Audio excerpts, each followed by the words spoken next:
4, 3, 2, 1, and glow. Hey glowers, what's going on? What's up? It is a pretty overcast morning here in Miami, but I wanted to get this video out the way early because I do have council meeting tonight, and once my day gets going, I have to do some resolution edits, I have to do some agenda reviews. I wouldn't have had the time. I was going to do this video on the dais before we started the council meeting, but decided to do it right now this morning. So after I dropped my son off to school.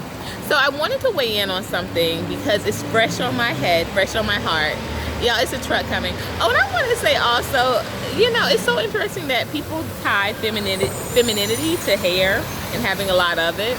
And I did too, you know, that's why I wore weave for many years. A truck was going by. But this morning, like, clearly I do not look like a man. Y'all, I got boobs out. I got other parts out.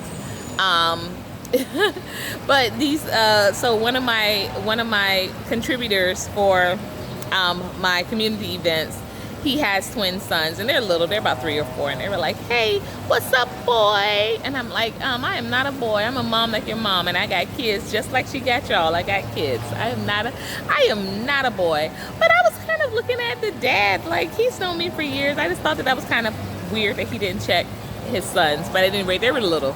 But y'all, I'm not a boy. At any rate, for that disclaimer. I wanted to weigh in on something because, of course, you know, it's kind of like you can't get away from it. I don't even have a TV. I don't have Netflix, and I can't get away from it.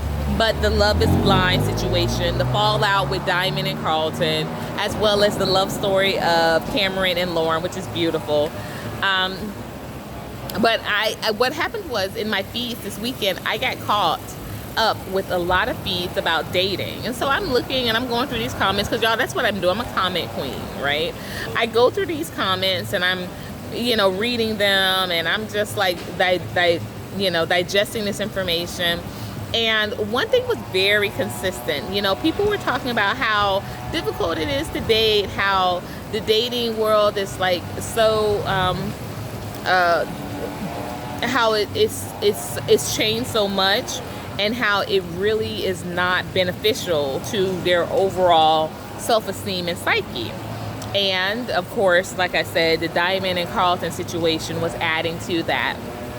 But it just really surprised me how many people were consistently saying this, but were consistently still doing it.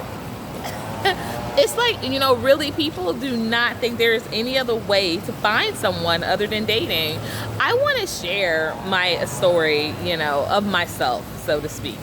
So, and then I'm going to close this out with, again, revitalizing that challenge that I posted to my subscribers almost a month ago now, because y'all were so giving me the feedback in regards to the Cherish the Day reviews and that sort of thing. But when it came to that challenge about just taking sex off the table, y'all were crickets. And I want to know, if you're not finding things beneficial from having this, like, you know, relationship, weird dating and sexing but not going anywhere, if you're not finding that to be purposeful, or even to be progressive, or even to be worthy, why are you still doing it? And this is where I said, you know, I don't think a lot of us are ready to deal with the fact that we tie sex in with desirability. We tie sex in with our confidence.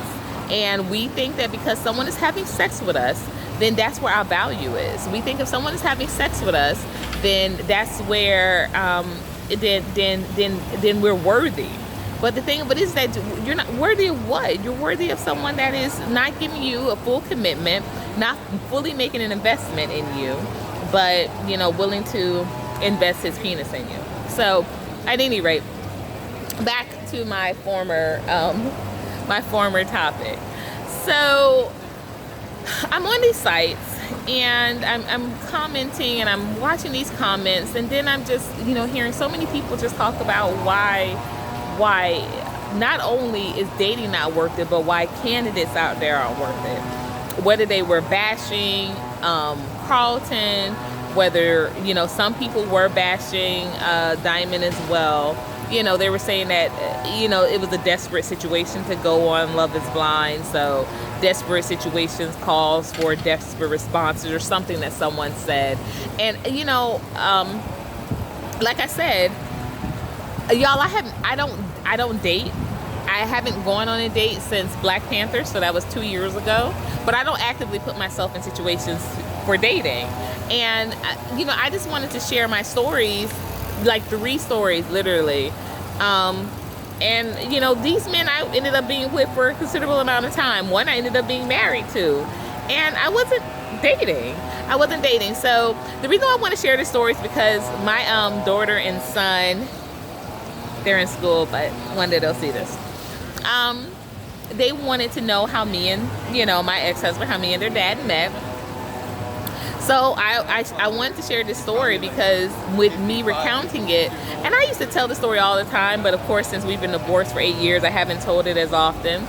But I want to tell the story about how we met. And, you know, like I said, I've never ended up in a relationship with someone by being actively involved in some dating scene, whether it was Tinder or I think there used to be something called Checkmate or something. I don't know. Y'all, I've never dated. I literally have never dated. I downloaded Bumble like 2 months ago, and I don't ever even go on it. That stuff, it just doesn't even appeal to me. But at any rate, so back to how I met my ex-husband. I was at college. I was on campus at FAMU, and this gentleman comes walking up, and he is literally what I have written about. I've written in my journal about wanting to meet someone who was thin, who was tall, and who had a lot of hair, because I love hair, y'all. You wouldn't know it because I don't have it, but that's why I think, you know, opposites attract, and the balance of all that. But at any rate, I asked him that he wanted to sit on my lap. He said no.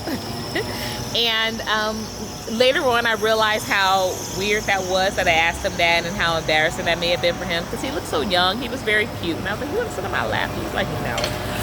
But later on, he did ask me, hey, I apologize about, you know, my forward silly comment to him. And I said, hey, if I give you my number, will you take it? And he said, well, he was very matter of fact, and my son is the same way. He said, well, I'll take it, but I can't call you today because I'm going to dinner at my parents' house. You know, I go to dinner at my parents' house once a week, but I'll call you tomorrow. And y'all, for every day for 15 years, he called me. So I just want to say that there was no date. I was not dating. And as a matter of fact, literally a week prior, because I met my ex-husband on February 17th, Michael Jordan's birthday. But a week prior, which was that Friday before we met, it was Valentine's Day. And I was in a situation, and when I say situation, y'all who have gone to FAMU, we were in Tucker Hall. It was a situation with this gentleman named Robert. He was on the tennis team, and we were, you know, doing a little makeout, and he wanted to go further, and I said, you know, no, I don't really want to go further because we're not together. And he was like, what do you mean? We're together right now. No, we're not together.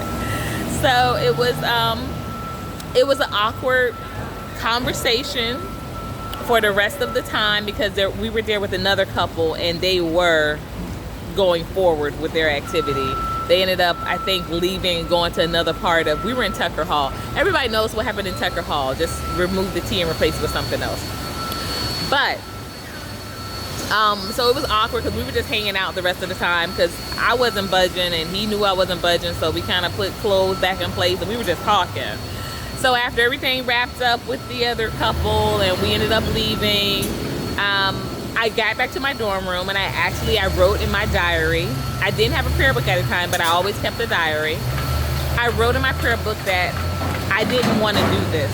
anymore. Like, I didn't want to just make out with guys, and I said I wanted the next guy that I was with, I wanted to marry him.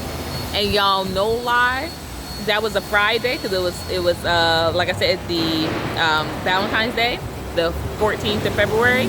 I met my ex-husband on that following Tuesday, which was Michael Jordan's birthday, is Michael Jordan's birthday. And we got engaged a year after we met, and we got married a year after that. So I don't date. I've never, me personally, I've never found any value in it.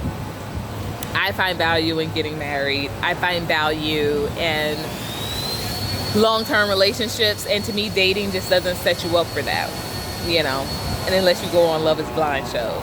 So y'all, that's my story. That's it for today. I want to again revitalize my challenge to you all to do a solo glow up, take sex off the table, and see, you know, how you cultivate a relationship without that. Because I promise you, a lot of us, too many of us, equate having sex with being in a relationship, and that's not always the case from either party. You're in a relations, but you're not in a relationship. And then on top of that, you're not truly able to see where your value in this person lies. Like I said, y'all, I have heard the most horrendous things from men that were in relationships, what they have said if their woman were not interested in being sexually active anymore. I've heard, what good is she? And these were people that were together for years. And I'm like, I wonder, you know, how your significant other, how your girl would feel if you said this. And then I've heard people say that, you know, if a girl is not having sex, she's no good. She's no good to them. And y'all, I used to be a personal trainer in the gym. A lot of guys said this.